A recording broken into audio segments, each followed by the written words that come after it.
This seed is absolutely bonkers in terms of what you get at your spawn, and the reason it exists is because when 1.19 first came out, if you wanted a new allay, you had to find a new allay. This meant hours searching for woodland mansions and villager outposts. However, now with the new update, all you need is a single allay and some amethyst, which means our priorities have changed a little bit, and so Cracked Magnet found me a seed which is perfect for people looking for just those two things. And so if you type in these digits to your seed field for any Minecraft Bedrock device, you're gonna spawn immediately. Look at this, it's so unbelievable, it's nuts, but you really do spawn right next to an exposed amethyst geode. Really, I should say, you spawn in a giant cave, which really just has a pretty normal amethyst geode, but it also has, quite notably, look at this, it is a pillager outpost. Having a pillager outpost be right next to an amethyst geode might seem kind of insignificant till you realize that the cages don't spawn all the way up there, they spawn right down here, and what's inside the cages? That's right, allays. Allays right here,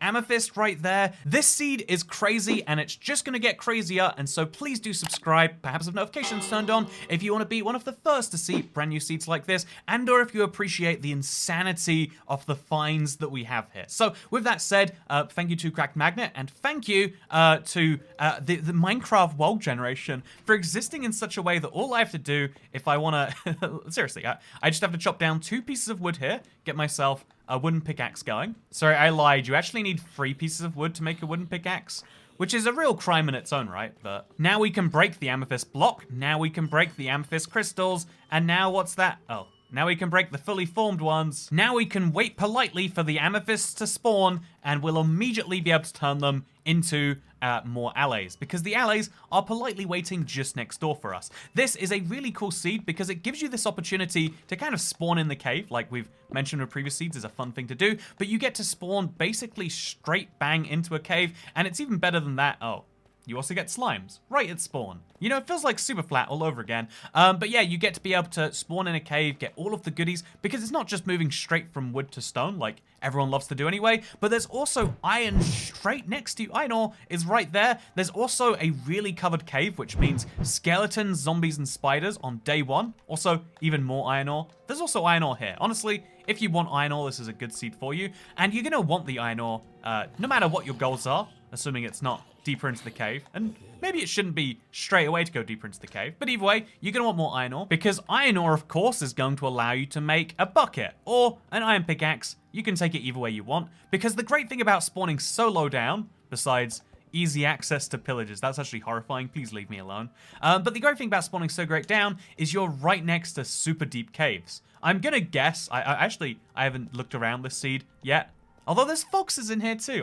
This seed gets better and better. You have seriously, foxes and allays right at spawn. I'm a big fan. I'm a very big fan. Look how many zombies spawned here. I guess because it's the only dark area within my simulation distance, it just fills up. But it's such a surreal thing to look at, because from this side, you can really appreciate more just how deep down we really did spawn. I mean, for real, that's the pillager outpost, which for some reason is like quite low down. That's a iron golem, which honestly, I could go get. Yeah, rather than mining iron and making a furnace, just go kill the golem. It'll save you some time. But if you, regardless of how you get your iron, I chose to smelt mine. Can I give some food to some foxes? Maybe we should kill the zombies. Kill zombies so you have something to give to foxes. I think they'd appreciate it. Look how friendly they are. You know, I'm gonna make the bold prediction that somewhere in this cave there is diamonds, and I can genuinely have diamonds within 5 minutes of spawning. That is my prediction, that with no knowledge whatsoever of this seed, besides that it had amethyst and allays. And seriously, overachiever. I thought it'd be cool to just spawn near an amethyst geode, have a pillager outpost near spawn. This is the next level anyone could have asked for. But yeah, as you can see, big cave. There's definitely diamonds in here somewhere. And there's a deep dark too. So once you've got your allays, your lovely little army, which might take some time to let those crystals grow, you can then head straight inside of a deep dark. Have you ever wanted to die to the warden seconds after spawning? You know, the answer should be yes, because this seed has got you covered if so. Yeah, and there's lots of different directions you can head in too. Wait, is that an ancient city? I think that's an ancient city. You're literally just 1 cave away from an ancient city as well. Which means, should you want it, and don't get me wrong, I really do want the idea. You know, this is why you need a bucket, so you can make falls like this. I just don't have a way to get down there. I guess you could also get the slimes to collect up into a big block. But there's enchanted golden apples all over this place, and I want them, but I can't get them. So if you did come down here, you could get enchanted golden apples as you get your diamonds. Should we just bounce around on this a bunch? See if it does anything. I'm pretty sure nothing happens when you activate the Skulk Shriekers, right? Yeah, the world goes dark, but nothing else happens. Yeah, that's definitely fact. I'd say the one big downside of spawning in a place like this, besides pillagers, you know, I'm gonna really need your help here, Mr. Golem. Please, could you? Okay, nope, just gonna die. That's a better alternative, I guess.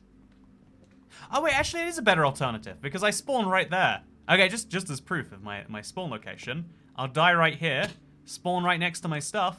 Wow, problem solved. Now I've got full hunger. So yeah, this is a great seed. I would recommend it. If you want it, I think the one downside of having to sit and wait a bit while your crystals grow, it's not that big of a downside. Obviously, you could help it out by making sure all your crystals are exposed on all the sides. There's things you could do to make this seed a bit better. There's things you could do to guarantee that you'll get those amethyst crystals. But yeah, in general, pretty decent if you ask me. Pretty decent. But like I was saying before I was so rudely interrupted, there is this very interesting thing going on here, as you can see. Also, I love the way this cave lights up at night. Like, it's clearly exposed to the elements, so you don't get to see it during the day. But when the darkness seeps in, you start to see the, you know, the glow lichens and stuff. But yeah, the biggest problem this seed has is getting out of this cave actually is, it's not impossible, but it takes a little bit more doing than you might like. You're gonna have to climb up and over a lot of stuff. You find there's a tree in what clearly is still part of the cave over here. You're gonna have to go for a little bit of an adventure, but once you do, you can find, as you can see over there, is that an ocean monument, or what is that? That's a ruined portal, I think. Huh, that is interesting. But yeah, once you get out of this place, you really do get an incredible view of just how nuts your spawn is. I mean, even ignoring that deep dark, this is pretty crazy by itself.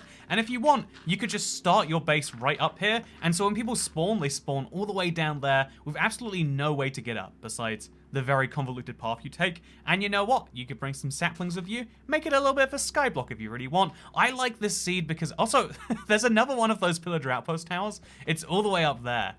My God, you have to work to get that. Honestly, even getting the crossbow out of the center there, like, you have to work to get a few things on this seed, but I like it otherwise. I like that the deep dark is right there, ancient city's right available for you. You can swim off if you want to go to other places, and this is just your spawn interest, but it also allows you to just dive straight into all the important things and play a very different Minecraft world. I like unique Minecraft experiences. I thought this one was pretty cool, and if you agreed, maybe subscribe with notifications because I'll see you in the next one. Goodbye.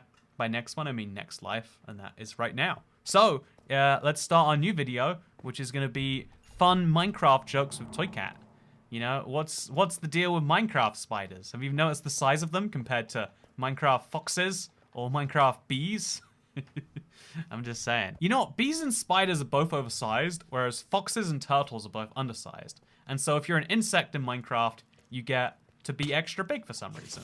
And you know, I support that for you, buddy. Speaking of things I support you watching this video. Thank you, and I'll see you next time. Bye.